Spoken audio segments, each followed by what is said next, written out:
This episode was brought to you by Slate Black Industries. For M-Lock grips and accessories, visit slateBlackIndustries.com.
Welcome to Pick 1, a mental exercise brought to you by 9-Hole Reviews. In each Pick 1 episode, we deliberately ask you to choose between two options with opposing weapon systems and give you a scenario to mentally put yourself into. We publish this scenario and options on all of our social media pages about a week before our live discussion segment for members and audience to comment and, most importantly, to vote on the poll. During our live Pick 1 segment, we will discuss the scenario in our 4-part live discussion. Part 1, a review of the scenario and options. Part 2, we discuss our choices and why. Part 3, we discuss comments that stood out to us. And finally, Part 4, we open the forum to any viewer that's present to join us in the live chat. Now, to start this week's Pick 1 exercise, this is a recap from our previously published scenario brief.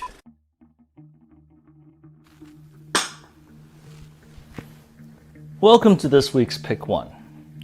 Now, this week we journey a little bit farther east, to the not-so-digital age of 1992, in Kabul, Afghanistan, at the Russian embassy. Now, the Afghan Civil War has just started, and Kabul is engulfed in widespread street fighting. You are the chief security officer at the Russian embassy.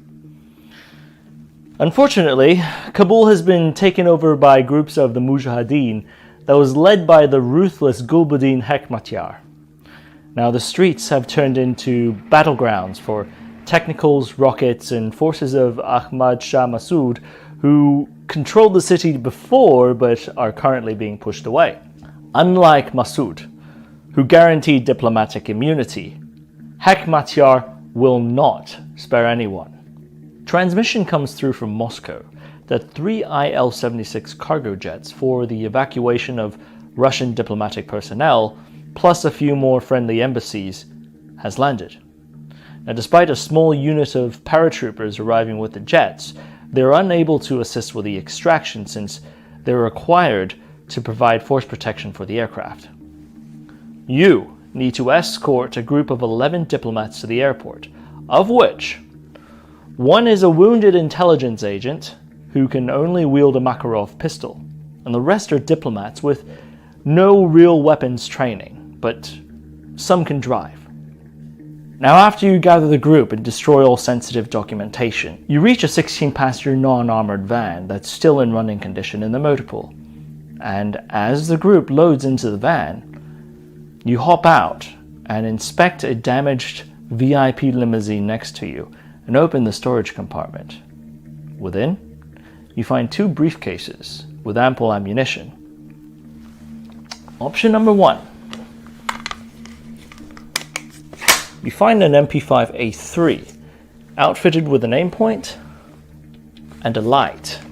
Now, this particular POF-made MP5 was captured by a Spetsnaz team years before, ended up dropping it off with the embassy security staff, along a few others, when they could not return to Russia with these.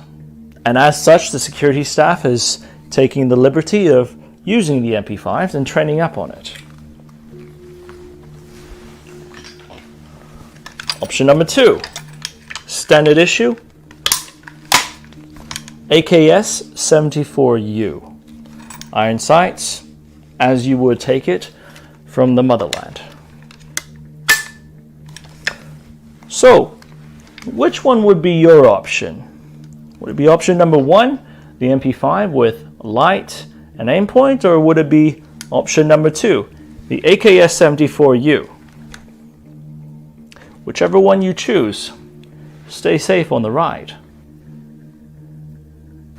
This week, we welcome our guest, Kalashnikov expert, Mr. Vladimir Onokoy. Our friend Vladimir has worked with the Russian small arms industry for a very long time and has evaluated small arms from around the world. On top of that, he's got ample experience in Afghanistan, in Kabul, to be specific. This scenario, in fact, is based on a real story, and these are very real options that those security personnel in the Russian embassy faced.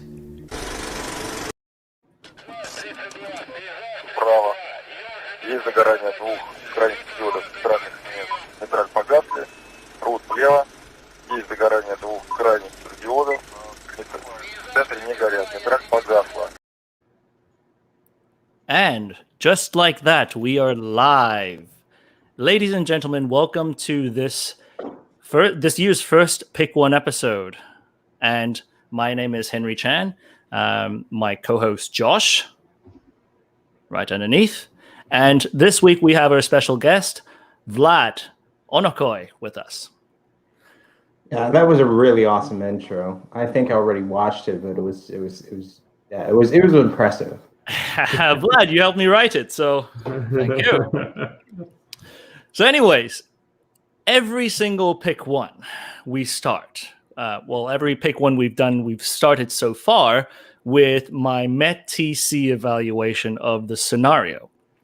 Now, for those who are unaware, MET-TC is an acronym that we use in the United States Army when we do mission preparation or mission planning. So what we're looking at here, the M in MET-TC stands for mission. The E is enemy. T is, well, there's a couple T's, terrain, troops available, time considerations, and at the very end, the C is for civilian considerations. I'll just do what we usually do, and I'll go down the MET-TC list. And I would like to, however, save the terrain piece specifically for Vlad to talk about at the very end of the MET-TC brief, if you're okay with that. And just on a separate note, cheers. Yeah. Obviously, it's... yeah. Josh, do you have an Afghanistan... That's not very halal, my friend. Mm. All right. So, M, mission. So basically the big thing of what we're doing, and let me pull up the map right here. This is a map of Kabul. But this is, however, the modern map. And Vlad, correct me if I'm wrong, I believe the Embassy of Russia is in the same location as it was in the early 90s? Yes, all the research I've done indicates that it's in the same place. Okay, so your Embassy of Russia is down here in the very south west of the city. You are to go from the southwest all the way up to the center northeast of the city to the Kabul airport to rendezvous with the VDV, the Russian paratroopers. And you have in tow a van of diplomats as you're trying to cross town. And you've got to make it out there alive. And that is the mission at its core. Enemy considerations. We're talking about massive factions of the Mujahideen along both sides of the on the city fighting each other. Previously, you had Masood who was a Mujahideen leader who kept the city somewhat stable. And right now, there's been a lot of political influx, and Hekmatyar has come in and taken over a good portion of the city. So there is a significant amount of infighting, not at you right now, but infighting nonetheless. Troops consideration. You have on your disposal, the troops is yourself and a wounded, I didn't specify which agency, but intelligence agent, who can only wield a Makarov. So we did not go into great detail on the extent of his wounds, but just he is not fully capable to help you defend the vehicle. Time consideration. Now, I did not audio, as far as the brief wise, I did not say the time of it, but I put in enough footage to show that it was during early dawn. And because this was actually based on a real event, Vlad, what actually happened as far as the time consideration? Well, originally the movement was planned for the night, but they ended up getting to the airport in the early dawn. So the footage that you picked is actually perfect. Good. So the time of the movement, due to unfortunate considerations, the fluid environment as they were, they had to push it to early dawn. So they still had a little bit cover of darkness, but it is fading quick. And then I'm going to skip through terrain and get to civilian consideration, and then I'm going to hop back to you for terrain, Vlad. Civilian consideration-wise, right now you have, lack of better terms, no civilian consideration, minus the ones that are in tow for you, and you're trying to get out of there. This is a fight or flight scenario. Obviously, you don't want to shoot at the woman holding the little baby on the side of the streets, right? Exactly. But barring that obvious civilian consideration, it's not like you have to wait to be engaged. That's my understanding of the movement itself. Yes, precisely. And if you don't mind, I just wanted to add that in this situation, there is actual fighting going on in the city with technicals, with tanks, with rockets and everything. And whatever you will do, it will not affect the state of things. And you're basically just a little bug who's trying to crawl through the street, and you're not going to change anything that's happening there. So basically, the civilian considerations are, in this particular case, almost non-existent. All the civilian considerations you have is that you need to bring those people in the van back to the airport. Just that last scene right here. This is a pretty typical. If you're talking about enemy forces checkpoint, this is sort of what it looks like. They say checkpoint. Some dudes walking around trying to block traffic and talk to people, essentially. But I think we'll get back to this a little later during the conversation. The last bit is terrain. So this is just me looking at it from a bird's eye view and talking about the very general of things. What I see, there's obviously a road network. You see a mountain range that cuts directly across. Your difficulties right here, you see a bottleneck crossing into through the mountain range right here and right here. This does not appear to be an easily passed area, because you see those squiggly lines. Typically talks about, that's a typical change in altitude. And if you're talking about 16 packs van full of people and you're trying to speed away, going uphill in a Soviet van is not the may not be the best course of action. But especially if you're leaving the university, which I believe had some fighting going on. The next hurdle that you're going to go through right here seems to be an urban environment. This is downtown Kabul. And then as you push out farther, right before you hit the airport, you have a good amount of open space right in front of you, all out here. So you're talking about basically a pretty bad sandwich of three very different terrains. You're talking about dealing with high altitude, people at a higher ground location that could ambush you. You're talking about pushing through an urban environment that you have zero control over. And then you're talking about, after stirring up the hornet's nest, going through an open field where they could still shoot at you to rendezvous with your ultramarine beret homeboys out here at the Kabul airport. That being said, when I was in Afghanistan, I was mainly military, and I did not have as much on-ground experience as a civilian to really mesh into the environment. Vlad, however, had more time as a civilian to enjoy the local scenery.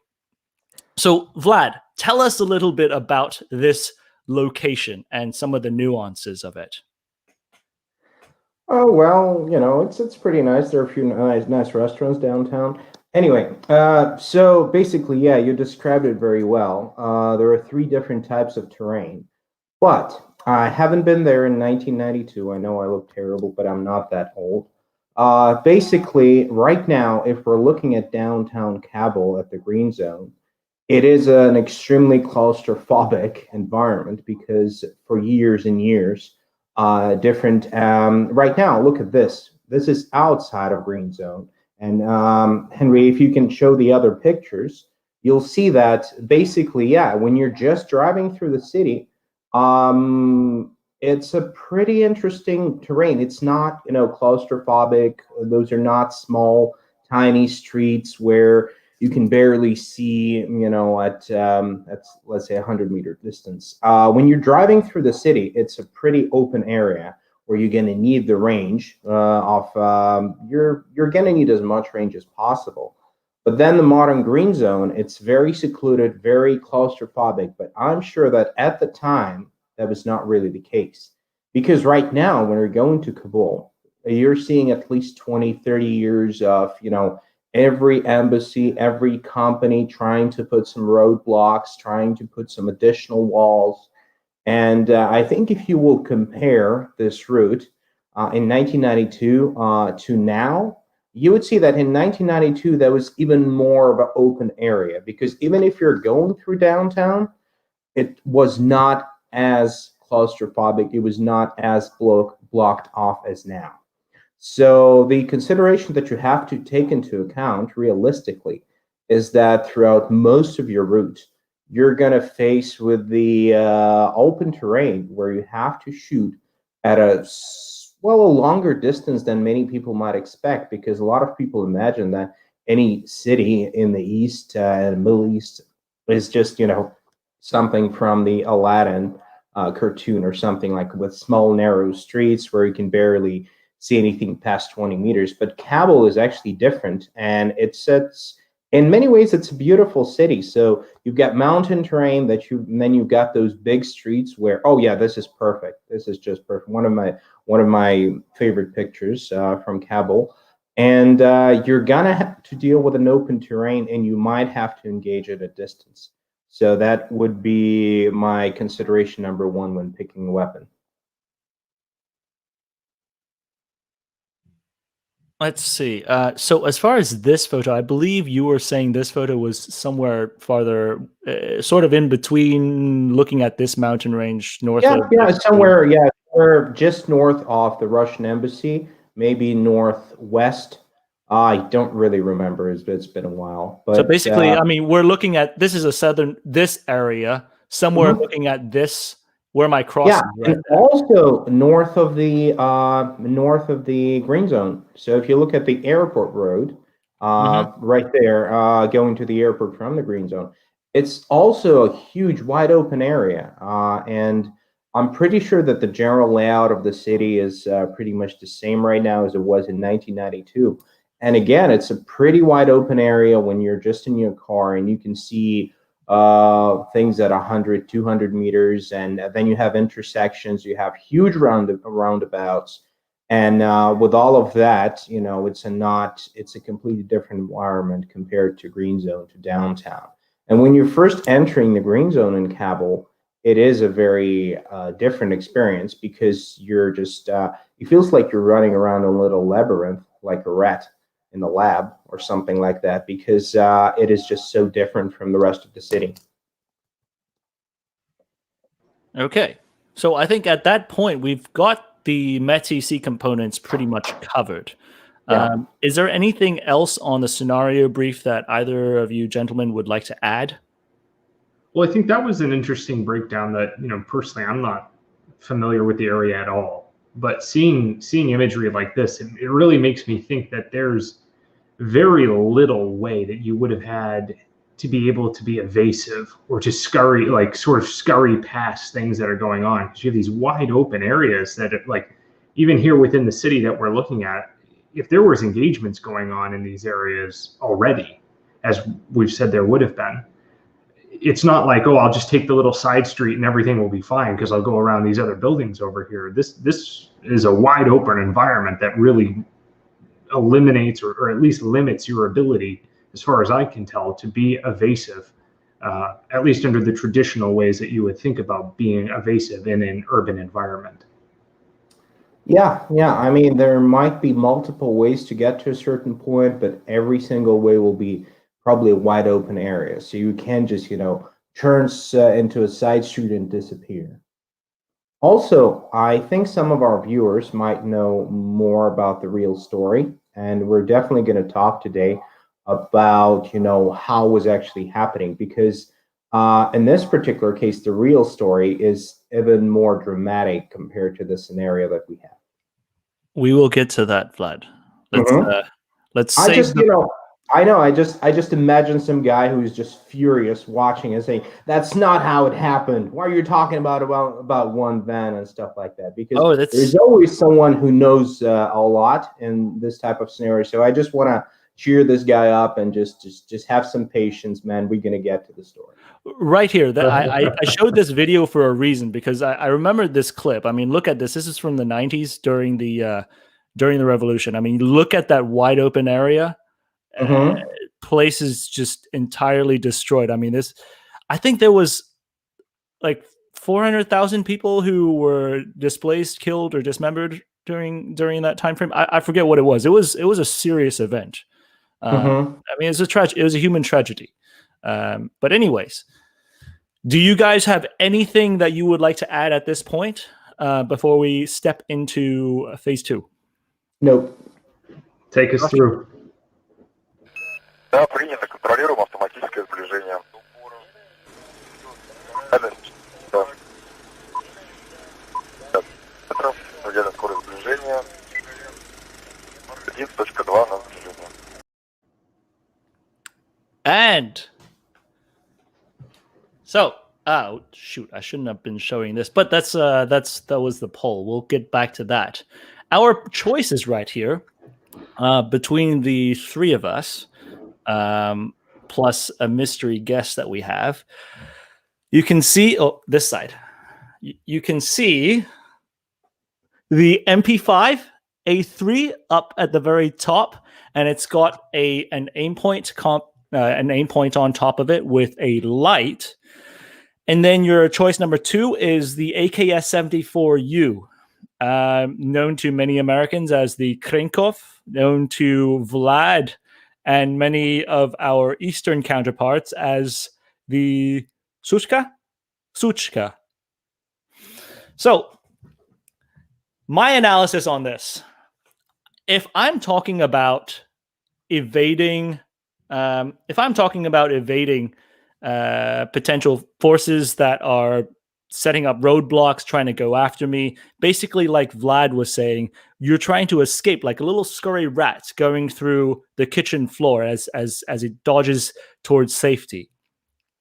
My biggest asset right here isn't necessarily the submachine gun, nor is it the AKS-74U. The weapon is secondary. My main asset is the vehicle, especially when it comes down to having 11 dinglings in tow that I have to make sure that, one, they don't freak out, they don't go elsewhere, they don't try to run off if we do get stopped or anything like that. And having one of those guys drive. My biggest asset is the vehicle, and my command and control and making sure of that vehicle's safety and safe faring is going to be primary. Because as soon as I get to the airport, I'm taken care of. The MP5 is a submachine gun. It runs 9x19. It is going to be disadvantaged as far as the cartridge. Pistol calibers without running at such a high velocity is not going to get the same type of terminal effect as the 5.45 cartridge, even in a truncated barrel. However, the red dot is a distinct advantage in operating both low light and especially from a moving vehicle. If I have to fire out of a moving vehicle to hit a target. The AKS-74U is actually a lighter option than the MP5. People don't really realize that because you're also talking about ammunition that's twice the weight of the 9mm. On top of the system itself, minus the glass, minus everything, is already lighter. It is a very compact system. As you can see, both are very comparable in the layout. Both can have stocks folded, so you can have vehicle operations very easy. However, the best thing to run from a vehicle is actually, I would say, if you're trying to run vehicle security, is a general purpose machine gun, which at this point is not an option and would not be the appropriate option in a thin-skinned vehicle attracting a lot of gunfire. Anyways, I would actually opt to use the MP5 instead of the AKS-74U. Hear me out. Even though it's using a pistol cartridge, I would be running that on the fully automatic setting the entire time, since ammunition is not an issue at this point. If I'm running on fully automatic, the MP5 is more controllable. Yes, it does have a shorter range, but at the same time, if I'm trying to punch through, if I'm basically trying to put suppression fire down, if I'm trying to put people's heads down as I'm running through a checkpoint, running a very concise automatic burst through whatever location and constantly switching magazines, in my opinion, is going to have a better effect. And a secondary effect to that is that there is less overpressure with a 9x19 cartridge. If I am running a vehicle, if I have to maintain command and control over a diplomat with not much training on firearms, and I'm spraying automatic fire through the front port or the back port or the side doors through a thin-skinned vehicle, the AKS-74U is going to overpressure significantly more. Even if he has ear protection, it is going to be difficult. We've all seen the scene from Black Hawk Down with Nelson and Twomley, the two machine gunners, when one of them zips a machine gun really close to his head, and then I think it's Nelson, just couldn't hear anything down the road. Now you're talking about 11 people in the vehicle with minimal firearms experience, and one of them is driving for you and a wounded agent.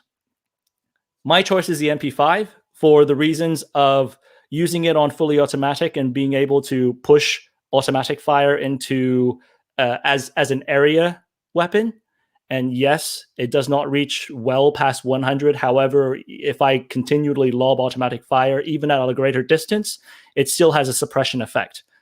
Two, the second reason is for command and control. And so that is my pick. Now we can go down to Josh. I think you've probably outlined the pros and cons of the two systems fairly well for the purposes of the scenario. You know, the cartridge capability difference, the terminal ballistic advantages of the AK, with the advantages of the MP5 being with the light, the aim point, and the lack of the massive concussion that you're going to otherwise have with a short barrel rifle in an enclosed space. With all that said, I was kind of teetering on the fence. When I first talked to you about this scenario, I think I was like, oh, I'll take the MP5. I gave some consideration to it and was like, oh, maybe I'd take the Kalashnikov. Having seen the photos of the engagement ranges and knowing that regardless, neither of these setups is going to be particularly effective beyond, say, 350 yards or so, but the MP5 definitely shorter than that. Having seen the photos that Vlad's brought to the show, I think I would have to go with the Crank. The openness of the environment, I think, warrants the rifle caliber in such a way that it just, even with the disadvantages of not having an optic, of not having a light, doing this operation in dark or early dawn, which, you know, would be the areas where those lights and optics would give you the greatest advantage. I think I have to go with the Crank on this one. I won't belabor the point. I think that's sufficient. So, Henry, does this now go to Vlad, or are we... We do have a special guest contribution before we hit Vlad. Stand by. I think the transmission is coming through as we speak. I'm Miles Vining with Sea Law Report, and this is my answer to the scenario that Henry has proposed to me for 9-hole about the Russian embassy. My opinion, picking between a PDW in a rifle cartridge versus an MP5 license produced by POF, in that particular case, I think I would pick the Krinkov over the MP5. And this is my reasoning, is that if you're in a close protection team, you're guarding embassy officials and you have to make it from the Russian embassy to, what is now today Hamid Karzai International Airport.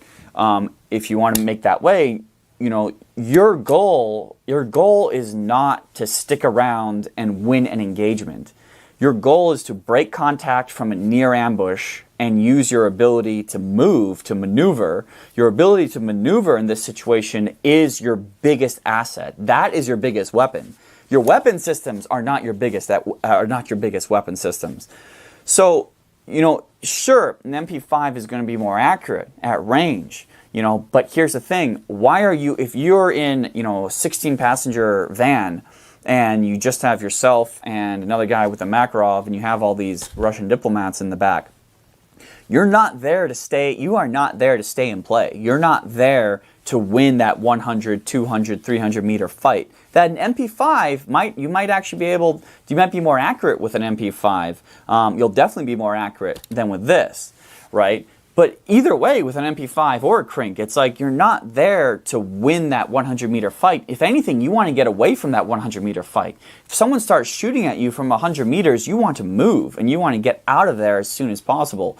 You don't have the assets of a support team. You don't have the assets of air. You don't have the assets of a light machine gun or a heavy machine gun or a full-length rifle where you could stay and work that 100-meter fight. You don't have that. You need to leave. But where this does come in play is for that near ambush where that near ambush is preventing your movement, which your movement is your biggest asset in that thin-skinned vehicle. That near ambush is preventing that movement. This will help solve that problem better than with an MP5. And sure, there's the issue of overpressure that, Henry has talked extensively about. But with this, and this is where this excels at, inside a vehicle, because boom, you're there, this can fit nice and tight, in the passenger seat of a vehicle, and then you're ready to deploy it. Something happens, left, right, or in front of you, you need to shoot out through the windshield. This is what you're going to want within that 15-meter, 20-meter space of a near ambush to get out of there, punch through. You need to be able to punch through the skin of the vehicles that might be engaging you, or maybe a very light cover and concealment that's being used to attack you from.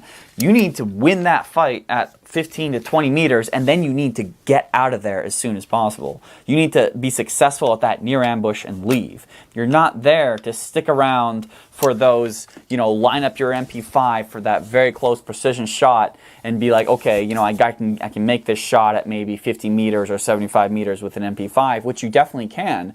I'll definitely rate the MP5 as better in accuracy than what the AKS-74U is capable of, because this thing is with open sights, you're not going to be accurate with this thing in that high tempo scenario, that situation. You don't have a bench rest. You don't have a nice range that you're shooting at. No, you're moving, and you need to engage that. You need to engage that target and put it down as fast as possible.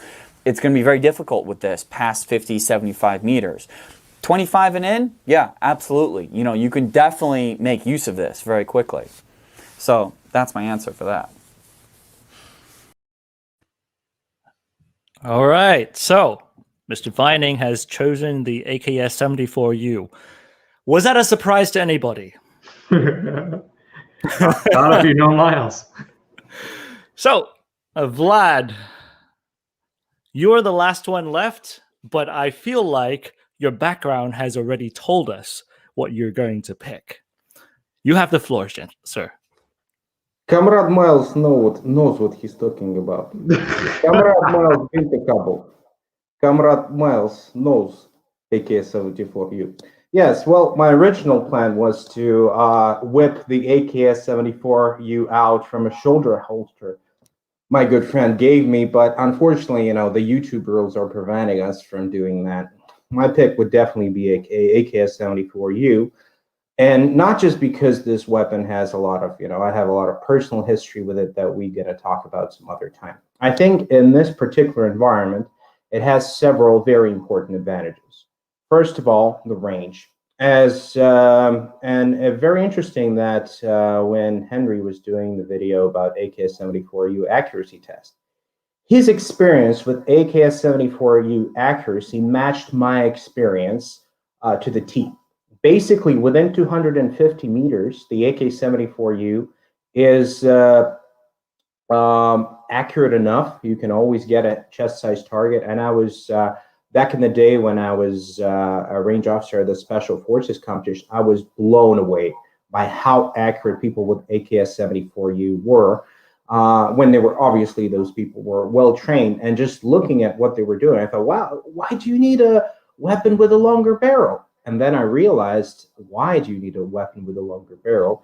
At the same moment when they had to shoot at 300 and 350 meters. At 300 and 350, those guys had so many problems that probably, just destroyed all the advantage that they had previously using a lighter weapon, more maneuverable weapon in that particular shooting competition. So we know that AKS-74U is capable within 250 meters, which is probably around 150 meters longer than an MP5. And in an environment we're talking about, the range will be important because we're going through the mountains, through the open streets, to the airport. Have you ever been to the airport? Over there, you're also going to need the range. So basically, in all of the environment that you're going to have, you would need some sort of a weapon with a longer range. And I have to come back, just one step and explain why we cannot really use the weapon in this scenario with a longer barrel. Because we are working soft-skin vehicles, non-armored vehicles. We don't have an overt security component. We're trying to look like a bunch of civilians. So we cannot just whip out a PKM or a lot of AKs and stuff like that. So I think considering, and sometimes when you're pretending to be a civilian, you really need to have a weapon that you can hide. And I think AK-74U is a very good choice in this particular scenario. But it's not just the range. Some people talked about the ammunition pickup, and let's take that to the. We are going to have a specific piece because there's a couple comments that talks about the ammunition pickup, but you could go ahead and talk about some of it to begin with. Just know that we're going to talk a little bit more about that in the next section. Exactly. So let's skip the ammunition pickup because this is something we're going to talk about later, but obviously penetration. 7 and 6 is not the perfect round, but still, if a car is chasing you, if somebody is behind a light cover, you're going to have an easier time getting to him with a 545 compared to a 9mm. The body armor is not really a consideration at that time, but the penetration will give you certain advantage. So again, 1.4 AKS-74U. And one more thing is, with the full auto, it's not going to sound nice, but we're in the middle of Kabul, in the middle of a civil war. You're not going to impress anyone with a full auto of your MP5. I think in this particular scenario, it would be more of aimed shots, and there is no the full auto in this particular regard will give me no advantage because it's just the arms used by my adversaries are so much better. I will be facing AKMs, PKMs, Dashaka, 50 caliber machine guns. So without any doubt, MP5 is considerably more controllable in full auto, and I tested that many times. But in this particular scenario, I don't think that the full auto will give me any significant advantage. So going through my points again, you have a much better range. You have a better penetration against cover and vehicles that might try to chase us. And in this particular scenario, I think semi-automatic will be sufficient. But again, you never know. So we're going to talk about the ammunition pickup later, but those would be my main points. I think it is definitely a better pick for this particular scenario. Now, one thing that I did want to bring up, because I know we're not really going to cover this in the comment section. Some people were very drawn to the light on the MP5. To me, that is not really at all even something that I'm looking at. I mean, the lumens aside, because people were saying it was such a low lumen back then. That aside, if I'm running vehicle ops, I'm trying to punch through a city. I don't care if there's a light on the particular weapon system itself. I have everyone in tow in the vehicle as far as identifying friend or foe. Really, I think the MP5 side, as far as this debate, it came down to sighting system wise, the red dot versus iron sight. But as you've covered part of that as well on the accuracy component. Yeah, so very good point. Actually, I wrote down light is useless in this particular scenario. And normally the light is an essential upgrade to a weapon because you need to know what you're shooting at. But in this particular scenario, basically everything outside of the van is a threat. And it's an example of a very specific scenario where the light will be completely useless because you don't need to identify anybody. You might not even see the people, just the flashes from their shots, and the light is not going to help with that. And the best light you have is the lights of your vehicle, obviously. So yeah, I think it's a very valid point that while light is a useful thing, it's not useful in every particular scenario. Okay, so we have made our choices. I am vastly outnumbered by the comrades sitting around this table, I have noticed. Is there anything else that we would like to add towards the conversation or your picks before we head into the next section where we review the viewers' comments? Stand by. Выдаю УППС исходная. УППС исходная. Есть загорание двух диодов, отпустил погасли. И выдаю ВПС исходная. Есть загорание двух крайних. And the results are in. The MP5 received 53% of 13,000 votes, whereas the AKS-74U received 47% of the 13,000 votes. That's actually very close. It's actually a pretty close call compared. Actually, it's pretty similar to the first one we did. So a lot of times we use this as an index to see how difficult of a choice it was to pick between the two. However, I wanted to spend less time delving into how much people voted for what, and a little bit more in talking about the scenario itself, and then get to the ammunition issue that we were talking about with Vlad earlier. This particular comment really stood out to me. Koroblov, he wrote that it was an unexpected story that hit close to his heart. His father was in one of those planes after spending 6 years working on a UN mission in Kabul. And after a little bit of conversation on the message board, we talked a little bit, but he was unable to get his father's get a video of his father discussing what happened. However, he wrote us a little bit of a summary that the main evacuation of embassy personnel and diplomats and diplomats from other diplomatic organizations were conducted on April 12th, 1991. 3 planes were sent to move these people out of the country. At the time, Kabul was under control of the government of Massoud's forces and relatively safe, and a trip from the embassy compound to the airport went without troubles. Well, his father was a part of this evacuation, along with 120 embassy personnel who were ordered to stay. 10 were women amongst them, and the embassy detail and some paratroopers were providing security for the embassy compound. Not sure how many were there. Street fights started a week after main evacuation took place, and evacuation of the personnel and security detail were ordered in June of 1991, where 2 planes were sent to bring these people home. However, only one managed to land, whereas the other one was shot down during the landing approach. As we stated, Kabul is located in a valley, and Basin Valley, where the planes had to make loops above Kabul to decrease in altitude.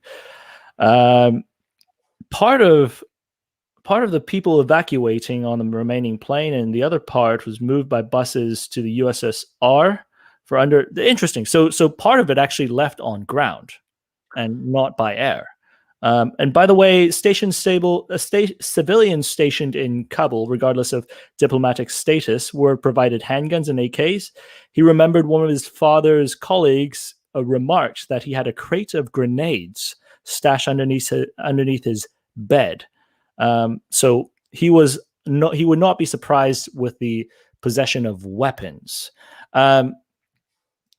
That being said, this was 91, whereas our incident was a little bit later when things were a lot more dire in 92. So, Vlad, I'd like to turn it over to you to talk a little bit about what happened during this late embassy evacuation in 92. It is a very interesting story, and I think the saddest part of it is that we are doomed to repeat it eventually, because if you talk to people in Kabul right now, mostly people will tell you exactly the same thing. It's not the question of if we're going to have to evacuate, it's a question of when. So basically, the final evacuation we're talking about happened on 29 August of 1992. And it was, you can say, pretty reckless that the evacuation had to be conducted, because in April of that year, the Mujahideen forces, they took the Kabul. So the pro-Soviet government was basically destroyed and dismantled. The Najibullah, sorry, I don't speak Dari, he was hiding in the UN compound. And basically the government that was installed by the Soviet Union was destroyed. So obviously the threat level for the embassy was through the roof right away. And I don't know why all the diplomats were not evacuated. But the most interesting part, it's not in this particular story, if we look at what really happened, weren't just the Russian diplomats. We're in that particular convoy that we are trying to protect. In this scenario, there were diplomats from China, India, Mongolia, Indonesia. Some of the people involved in the operation are talking about Italians. They're talking about Hungarians. So basically, the 3 planes that came in to rescue the Russian embassy staff, they also took a bunch of diplomats. Some of it was pre-planned. And basically, at the night, in the early dawn, this convoy that had over 120 people, around 200 people at the end, was just driving through the city in soft-skin vehicles, just picking up diplomats from different embassies, and then they drove to the airport. So there were 3 planes. On the first plane, they got all of the foreigners, some of the staff from the economic department. And the first plane took off without any problems. Then there was a second plane that basically it was almost full. And then the third, when the first plane took off, or even maybe before that, the Mujahideen, they started shooting rockets at the airport, at the planes, despite the fact that there were certain agreements.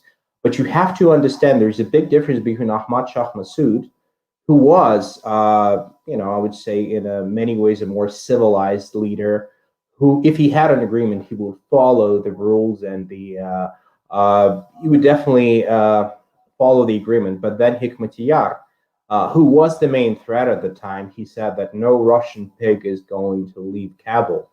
So the Mujahideen, they started shooting the planes, and what happened is they actually hit the third plane. So third plane was destroyed. People barely had time to get out. Some of them were wounded. Some of them were burned. and it was a real miracle. And so the second plane was, the chassis was badly damaged, but the second plane, instead of taking off, turned around and started picking up people from the airfield under the heavy artillery barrage from the Mujahideen.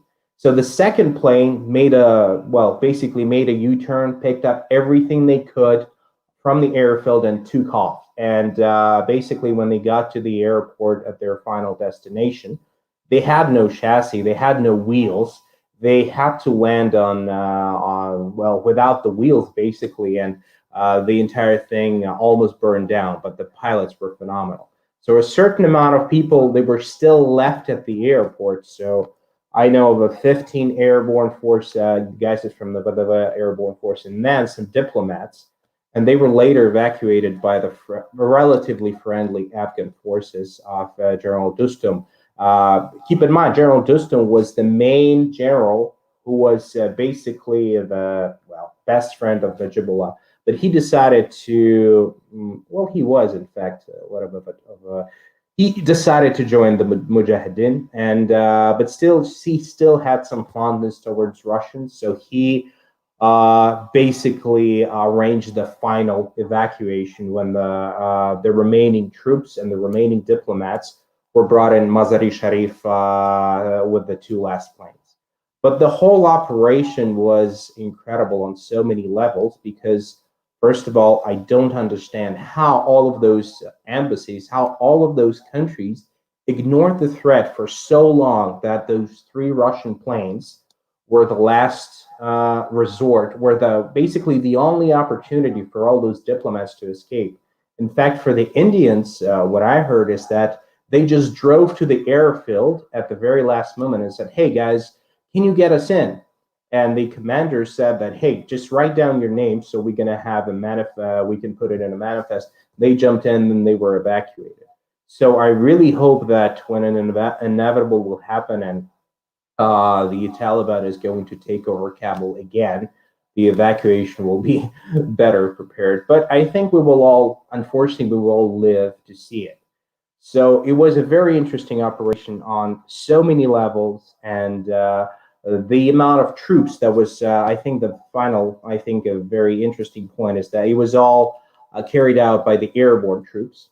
And one of the things they did, they actually had parachutes for all the diplomats. So the idea was that if the plane is shut down midair, they would put parachutes on the diplomats and then somehow get them out of a burning plane which is going down. So yeah, it wasn't a very good plan, and I think it's a very good learning opportunity for a lot of government agencies on what to do and what not to do, because in this operation, clearly, the pilots did an incredible job. The border security in Russia at the time, the embassy protection was mostly carried out by border security agents. They were also doing all they could. The airborne troops did all they could. But if you look at the operation on under a microscope, you see that there were so many points where everything could fail. And it's such a great learning opportunity for everyone who's involved in this particular country. It doesn't even sound like a real story. Like that sounds like something out of a movie, you know? Exactly. There was only one documentary that I couldn't even find. It was a Russian documentary, but it would make when I was doing the research for this video, I thought that I should probably think about writing a screenplay, because it is completely insane, and you have such an international crew when the Russians were evacuating the diplomats from so many different countries. And in this particular scenario, the real scenario is much more dramatic. The real story is much more dramatic compared to the scenario we were talking about, because we're only talking about one vehicle, 16 people. In reality, you're talking about 200 people, women, no children. Thankfully, they were evacuated earlier. Women, wounded, and basically, when I was reading the stories from the people who were involved, for many of them, it was they never thought about it as, the things they did. They never like, oh, we were heroes. No, it was, oh yeah, the pilots were great, but we were just doing our job. So it is an incredible story, and I encourage everyone to do more research about it because it is fascinating. It's one of the stories when the reality is much more interesting than any fiction or, any Marvel movie I ever watched.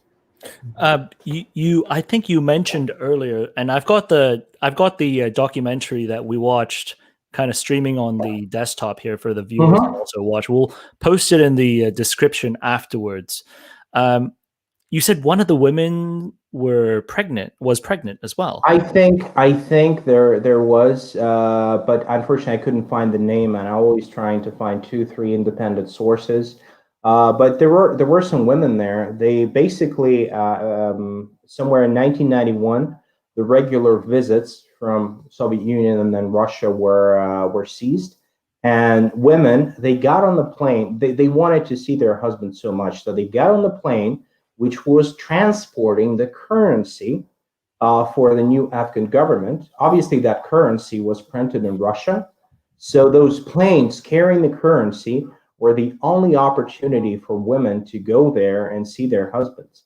And the situation was so difficult that basically there was no way to evacuate them until that very last resort when 3 planes were brought in. So it is, you can imagine a horrible situation, and you're driving around soft-skin vehicles, you don't have enough armed personnel, you have women, you have wounded, you have dead bodies that you're carrying home. So that's why this story, even in Russia, it's not very well known. And I think it is a very important story for anyone who is working in Afghanistan, because again, I think that we are doomed to repeat the same thing eventually, maybe in a few years. Now, before we get to too far on to the next point, this is a true story, as you've talked about. The embassy staff, we are aware that they had AKS-74 used. We know what the paratroopers were using.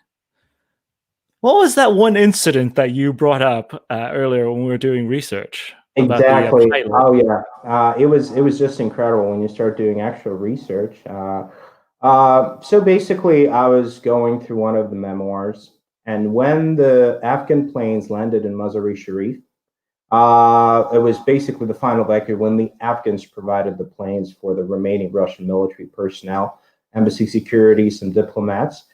They landed, and the guy who was telling the story, he was from border forces, and he was one of the security agents. And he was so grateful to one of the Afghan pilots. He said, I gave him my small East German submachine gun with 5 magazines. So West German, my small West German, маленький западно-германский автоматик, my small West German submachine gun and 5 magazines. So a small West German submachine gun, it's most likely an MP5. So we know that in an actual scenario, both AKS-74Us and MP5s or something very similar was used. So I was just blown away that our prediction that we made in this pick one ended up being the actual reality on the ground.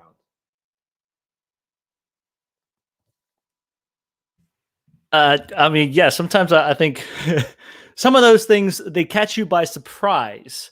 And for this one, yes, it is a pick one scenario.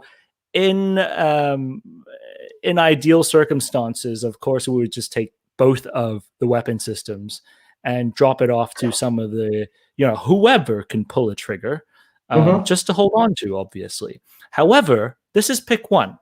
For the academic purposes of pick one, we always only pick one for discussion. So yes, well, I will acknowledge a lot of the comments about I would take both weapons and drop one off to a buddy. Yes, you would. But this is pick one. Which, shall we get into the comments? And thank you for the story, Vlad. I mean, I wanted you to tell that story. It was it's a harrowing story itself. Don't forget about ammunition consideration and the pickup of ammunition. As you speak of ammunition, Bill Blom wrote that he would choose the AK-74, assuming this is AKS-74U, due to local resupply with magazines and ammunition readily available.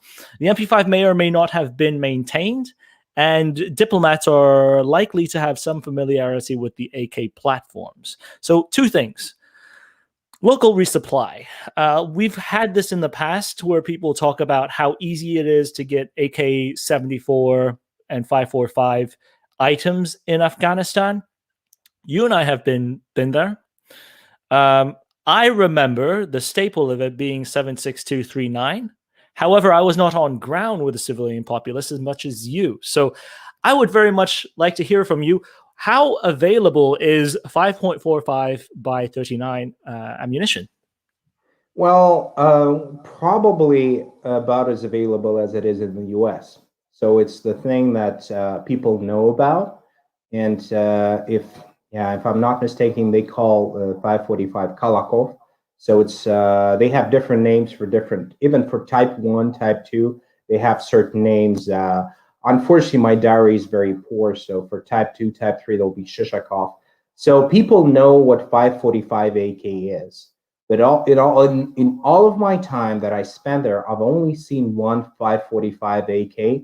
I was just driving through downtown Kabul, and you can imagine it. And so there's just a dude sitting on a small chair with the AKS-74U that is completely white. There is no finish on it whatsoever, and he's just sitting on this small chair with a small table in the middle of the street. He's not security. He's not like. Maybe he's waiting for a bus, but I'm pretty sure there was no bus there. And I was so psyched to see an AKS-74. I just like, hey man, nice gun. And he's like, yeah, it's great. And I wanted to talk to him to take some pictures, but then I thought it's it's not a he might not be he might not want to appear on 9-hole reviews one day. So when I came back there, he wasn't there anymore. So the majority of weapons you're going to see is definitely 7.62 by 39, and finding 545, you would actually need to make a little detour of your entire convoy, go to your favorite gun store and buy some 545 there to resupply. But in this particular scenario, there is one consideration we haven't talked about, is the fact that when you get to the airport, you've got 34 soldiers and officers from the airborne forces who are all using 545 AKs. So when you get there, they're not going to have any 9mm, they're not going to have any MP5 mags, but what they're going to have is they're going to have a lot of 545 magazines and all the ammo you can carry. So I think that's one more advantage of AKS-74U in this particular scenario, because when you get to the airport, you're gonna have an ammo resupply. Not in the city, not picking it up from the the fighters that you shot, because it is completely unrealistic. In this scenario, you're only alive until you're driving, and you can't possibly get into the engagement and then go looting the bodies, because that's not what's gonna. It's not a computer game. It's not an online RPG. So the resupply is possible with 545, but only when you get to the airport.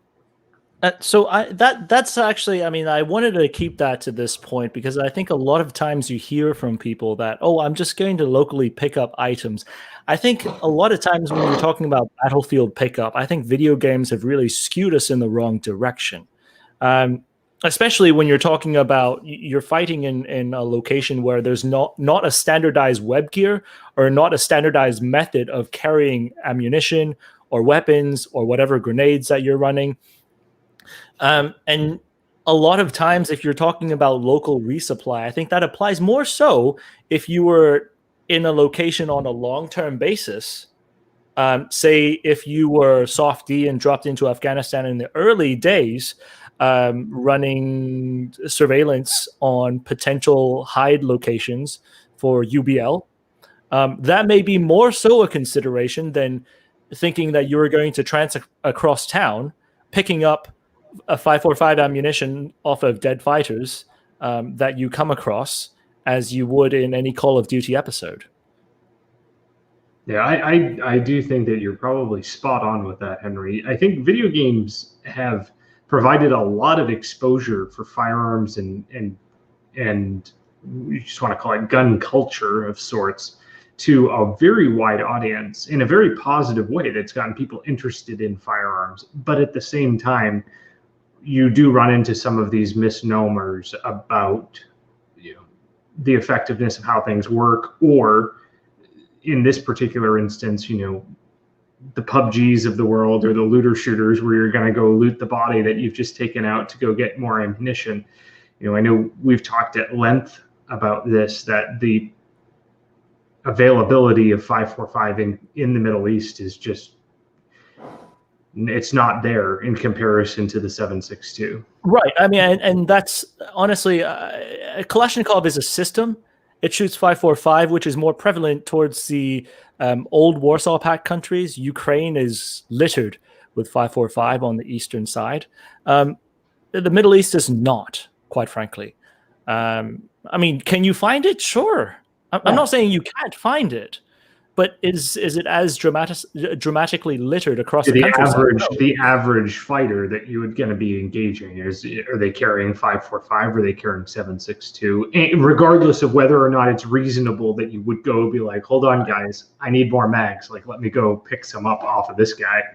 Like, the odds that you're going to run into a situation where that individual has 5.45 is minuscule compared to 7.62 based on everything that we know.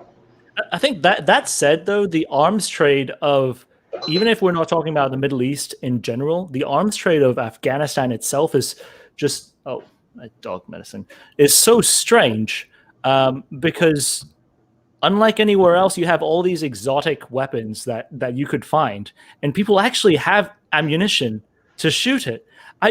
People actually have Martini Henry ammunition in select parts, not everywhere. Obviously, it's take it within a context that, you know, I'm not saying you could find it everywhere, littered all over the countryside, but it's a place that you could find some things like that a little easier, and it's a strange combination of items that you could find, but there should be a distinction between could you find it and will you find it littered all over the place. Henry, are you trying to tease something that's going to be coming up on the show? I don't know what you're talking about. Oh. Let's face to the next question that is not 4.55 caliber. Let's see. Okay, so this is another point that was brought up very frequently. Vuk Bozic says that the diplomats, being Soviet, would have all gone through mandatory 2 years of military training upon reaching adulthood. Conscription is a thing in Russia even today. Even if some exceptions were to be made under the table, you'd be hard-pressed to find 11 people that did not serve at the same spot. And however rusty as they may have been up to a certain age, they all had to take part in yearly drills, as every man was a reservist. Vlad, I'd like to hear from you on this point, because a lot of people were talking about dropping one of the weapons off to the diplomats, and then it was unlikely that they would not have any weapons training. Well, you know, while like most of our viewers, I would definitely take all the weapons I can.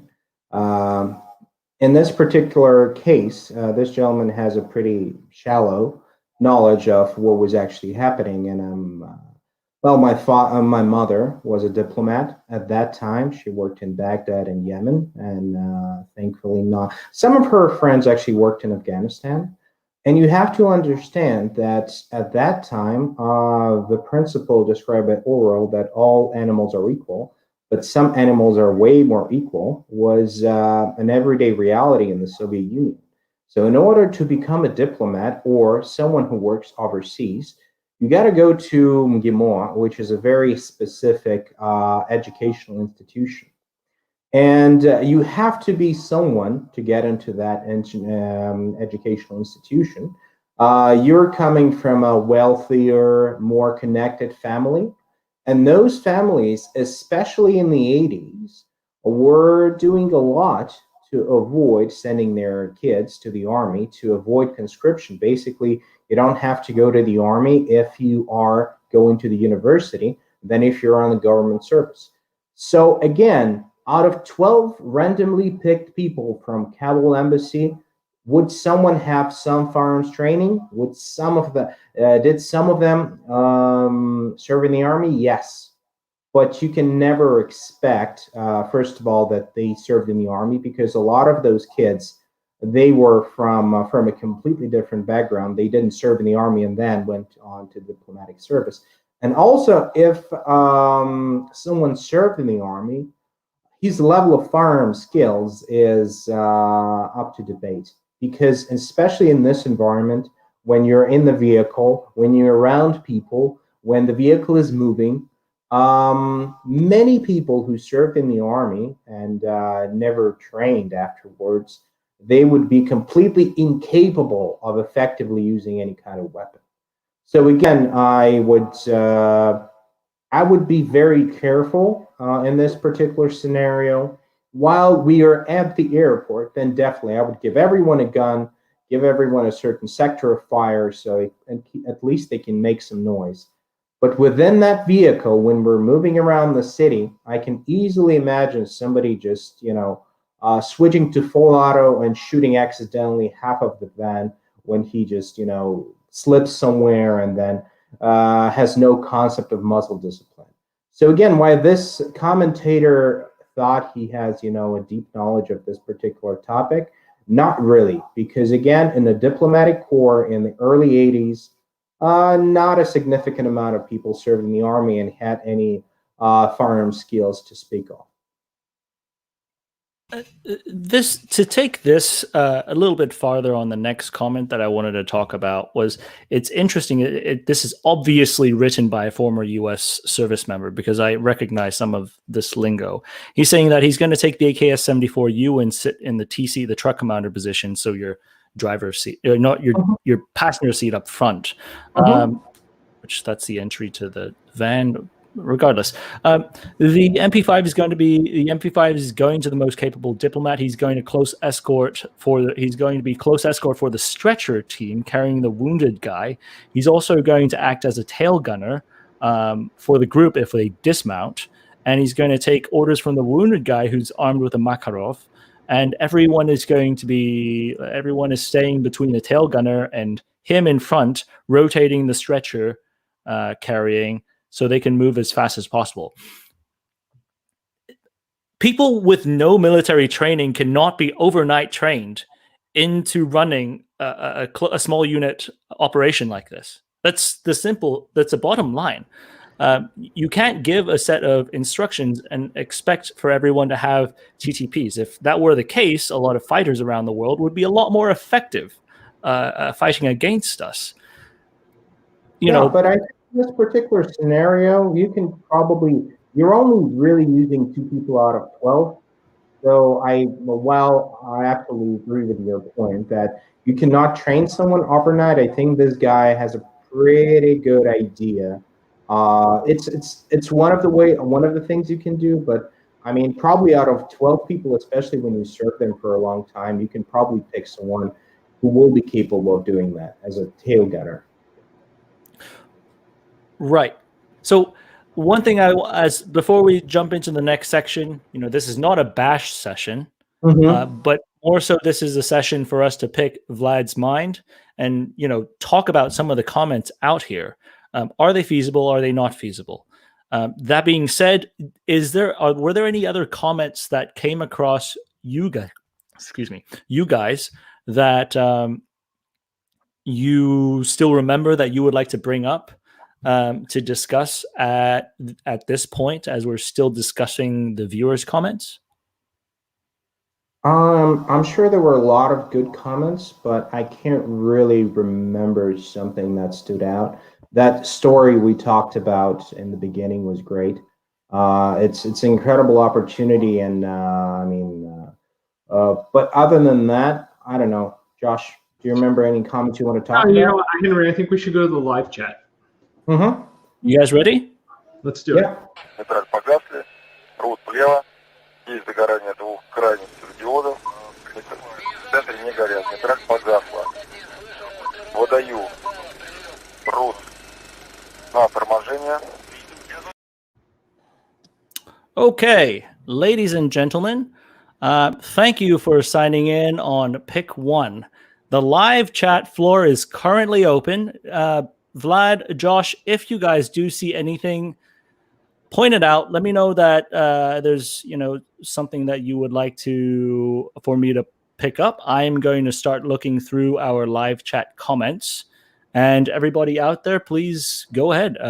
Tell us what you think. If you have any questions for Vlad, if you have any comments. Well, I think one of the first ones that I've seen, Henry, is that there's quite a bit of commentary about whether or not it's reasonable to select the Kalashnikov based upon the report of the gunfire being equal or similar to the report of other rifle calibers shot in and around the area versus the subgun. I mean, this isn't my area of expertise, but I would venture to guess that in this particular scenario, that's very low on the list of things that I would be carrying. Exactly. Yeah. I mean, it doesn't matter either. Otherwise, you've got some. Well, it's just nothing is going on during the night, and any shooting will attract some attention. Or we're talking about an urban warfare with tanks and rockets and 50 calibers, and your pathetic MP5 or AKS-74U is not going to change anything. So in other scenarios, the sound and the report of the weapon is important. But in this particular case, I think it doesn't matter.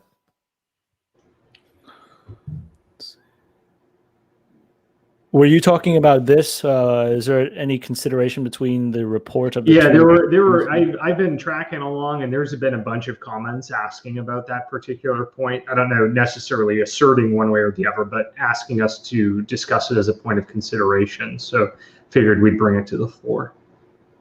Let's see. I mean, go ahead. I mean, even if I can't find the comment, you can go ahead and just talk about the comment itself.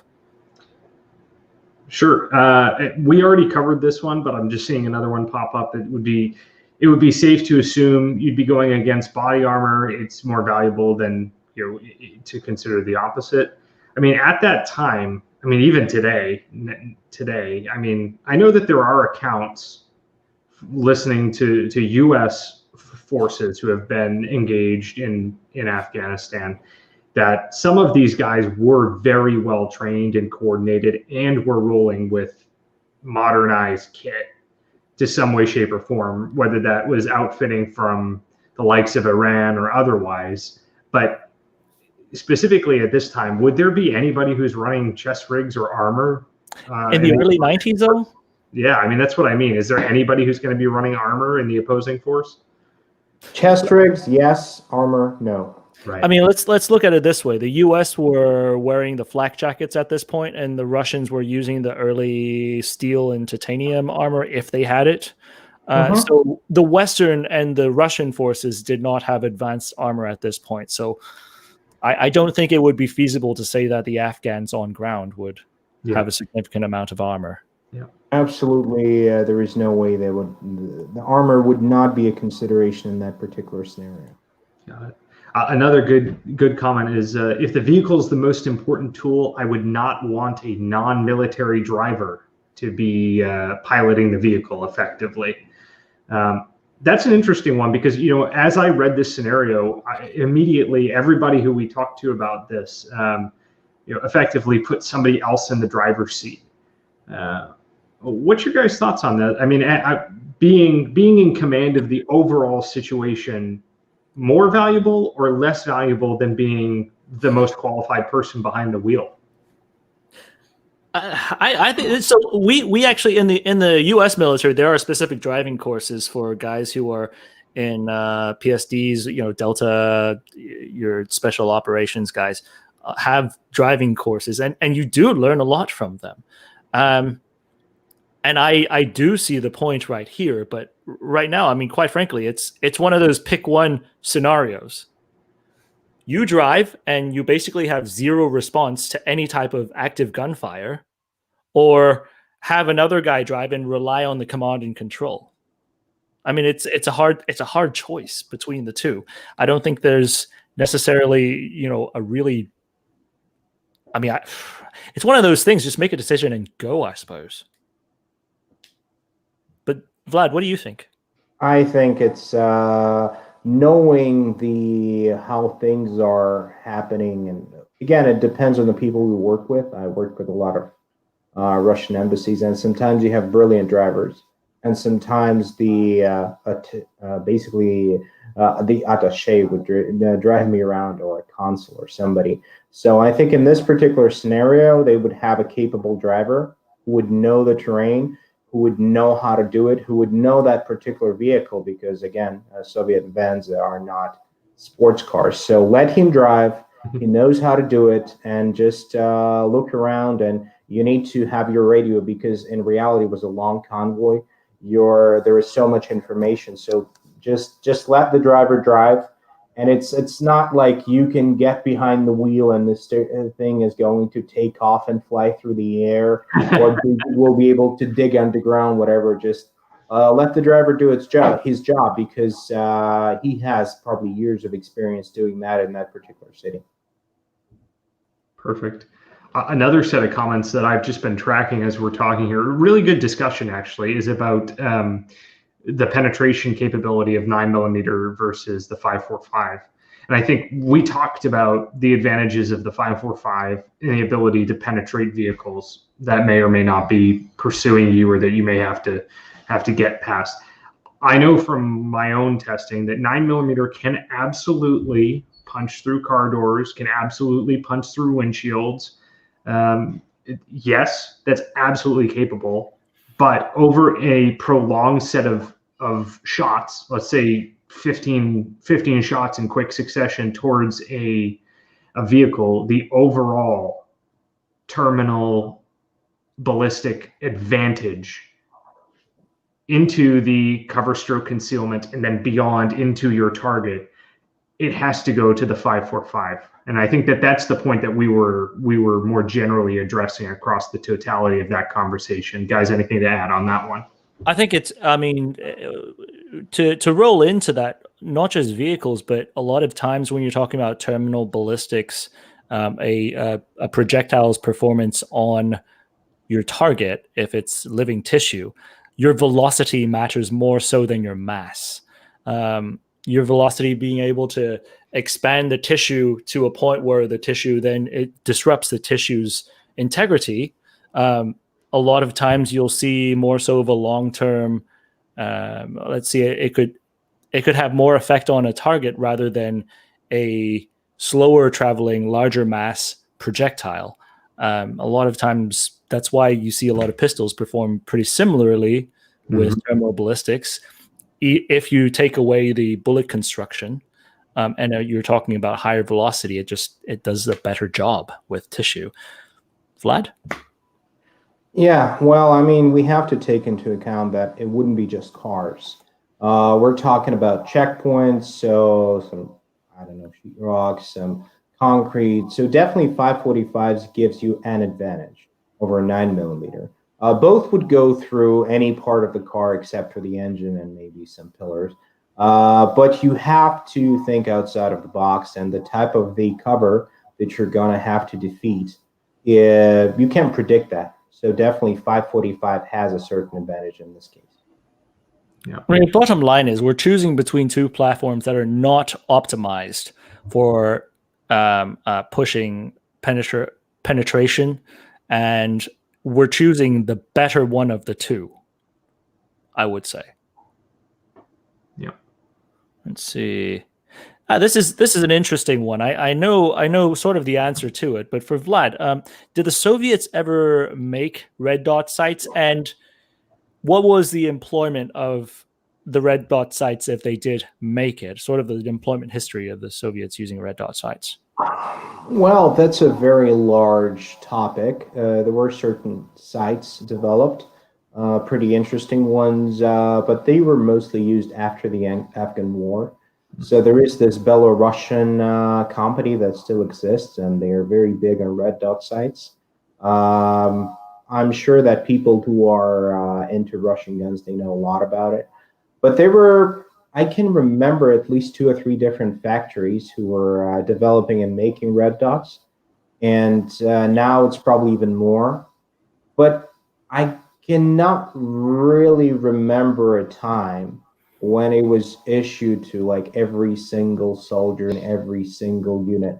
So there were red dot sites. Some of them were pretty interesting, but that's a whole another world. Compared, if you take an EOTech or an Aimpoint, and then some Soviet red dot sites, you just see well, it's literally a different universe. Not in the sense that one is bad and another one is good. It's mostly, if you look at the like original stuff from the early 90s, just the approach, because some of those sites will not have batteries, they will be solar powered, and obviously the way they are mounted is different. So it is a huge topic. I think we have time for maybe one or two more questions. If we're going long, cut us short. But I had one that I think would lead towards some other comments potentially from Vlad. Clayco47 is talking about malfunction mitigation between the two. And I think a part of this, it comes back to, training. Obviously, if you were Russian, you would, it's a tiny AK. It's easy to take apart. How much of a consideration do you think it would be on forces to deploy something that their personnel would be a little bit more keen on or able to maintain in the heat of battle? Or is this just relying on the nature of an AK being reliable, and that would be an easy way forward? Well, I would say generally that, with an exception of a few Tier 1 Soviet Russian units at the time, weapon manipulations weren't something people were training very much, unfortunately. It changed later, but very few units worked with actual malfunction clearance, reloads, and the general consideration was that the standard army shooting program, long distance from a prone position on an army range with pop-up targets, that's pretty much it.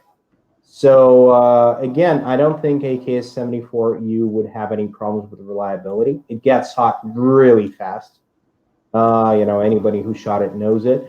But realistically, I think in this scenario, reliability will not be a concern for both weapons, really. I mean, AKS-74U is an AK and it's reliable.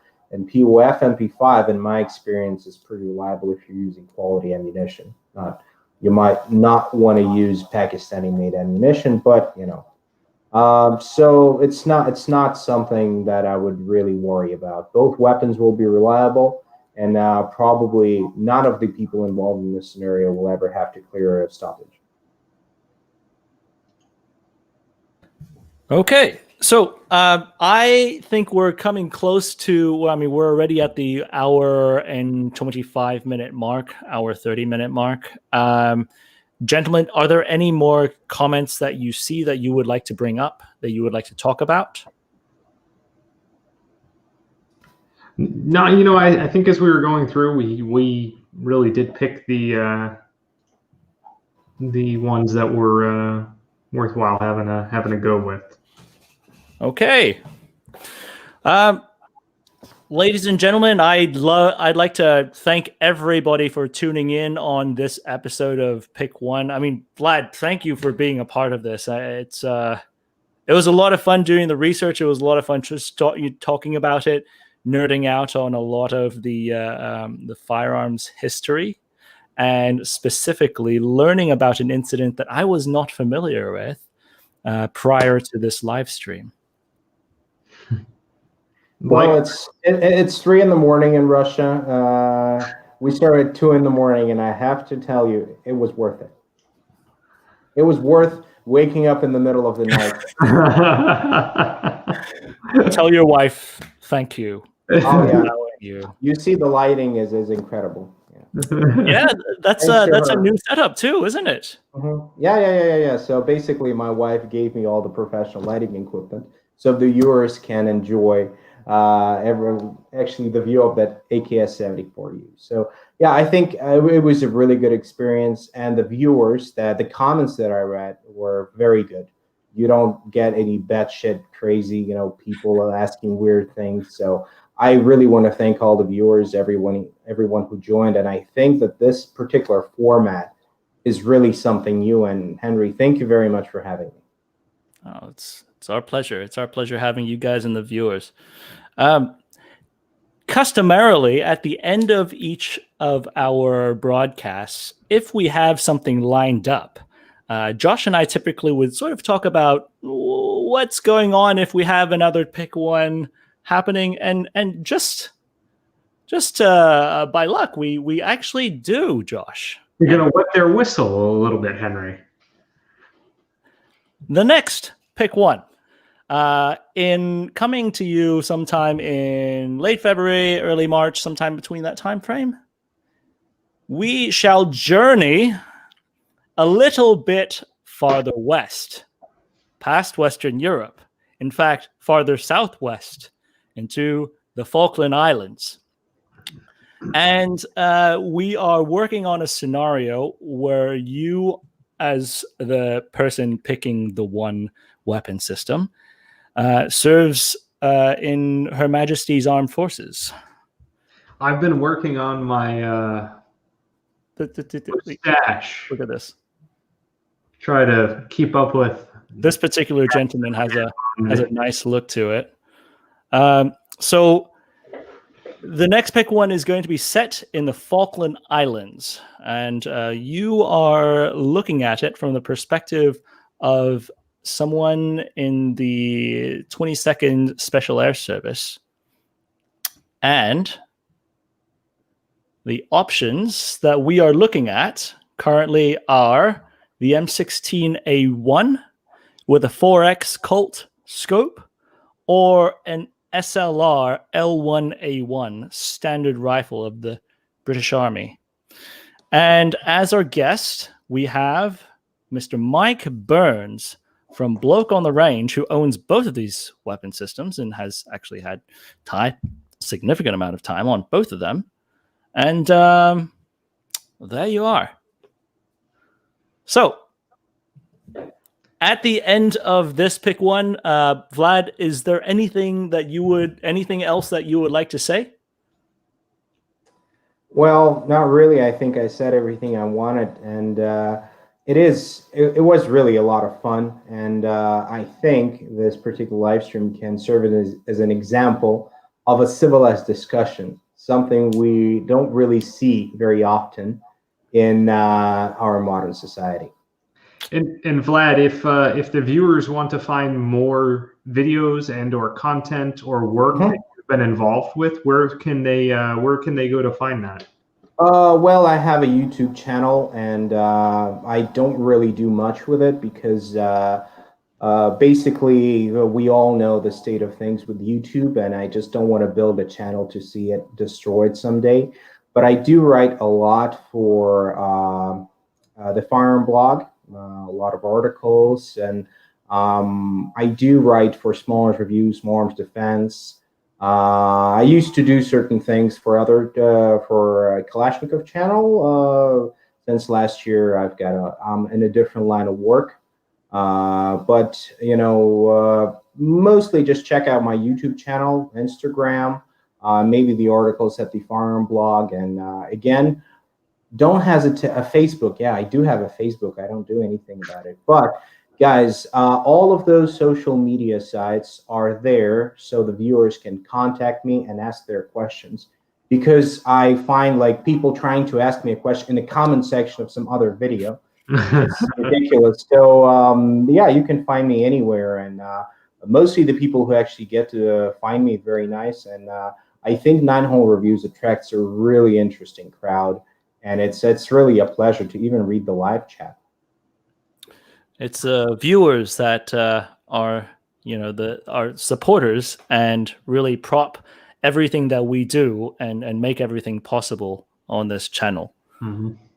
Now, how about this, Vlad? At the end of this live stream, I'll go offline with you, and we'll gather together a few publications that you'd like to share, and we'll put together some links and make it a sticky on the comments and put it in the description of this particular video when it goes towards public consumption.